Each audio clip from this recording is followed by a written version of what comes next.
एक बार एक युवक ओशो के आश्रम पहुंचा। उसके चेहरे पर थकान थी, आंखों में असफलताओं की धूल जमी थी। उसने ओशो से कहा, मैं बहुत मेहनत करता हूं, फिर भी जीवन में आनंद नहीं है। लक्ष्य है, पर मन खाली है। बताइए, मैं कहाँ गलत हूं? ओशो मुस्कुराए। उन्होंने पास रखे एक दीपक की ओर इशारा किया और बोले, दीपक को जलाने के लिए तेल चाहिए, बाती चाहिए और आग चाहिए। लेकिन अगर तुम दीपक को हर समय हिलाते रहो तो लौ टिकेगी नहीं। युवक चुप रहा। ओशो ने आगे कहा, तुम्हारी समस्या मेहनत की कमी नहीं है, समस्या अवधान की कमी है। तुम भविष्य की चिंता में जीते हो, इसलिए वर्तमान हाथ से फिसल जाता है। फिर ओशो ने उसे एक कहानी सुनाई। एक गांव में लकड़हारा रहता था। वह रोज जंगल जाकर लकड़ी काटता, लेकिन उसकी कुल्हाड़ी बहुत पुरानी थी।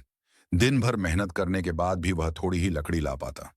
दूसरे लकड़हारे उससे कम मेहनत करते थे, फिर भी अधिक लकड़ी लाते। एक दिन किसी ने उसे कहा, तुम अपनी कुल्हाड़ी क्यों नहीं तेज कर लेते?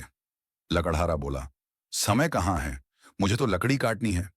ओशो रुके और युवक की आंखों में देखकर बोले, यही तुम्हारी कहानी है।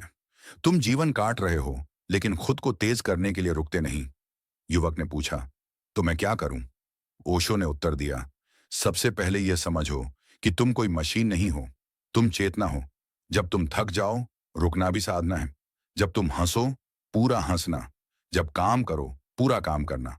आधा आधा जीवन मत जियो। उन्होंने कहा, सफलता लक्ष्य नहीं है, सफलता परिणाम है उस जीवन का जो पूरी जागरूकता से जिया गया हो। ओशो ने युवक को रोज सुबह कुछ देर मौन में बैठने को कहा। कोई मंत्र नहीं, कोई विचार नहीं, बस श्वास को देखना। ये तुम्हारी कुल्हाड़ी को तेज करेगा, ओशो बोले। कुछ महीनों बाद वही युवक लौटा। चेहरे पर शांति थी, आंखों में चमक। उसने कहा, बाहर बहुत कुछ नहीं बदला, लेकिन भीतर सब बदल गया है। अब काम बोझ नहीं, उत्सव लगता है। ओशो हंसे और बोले, जब जीवन बोझ लगे, समझ लेना तुम सोए हुए हो। और जब जीवन नृत्य बन जाए, समझ लेना तुम जाग गए हो।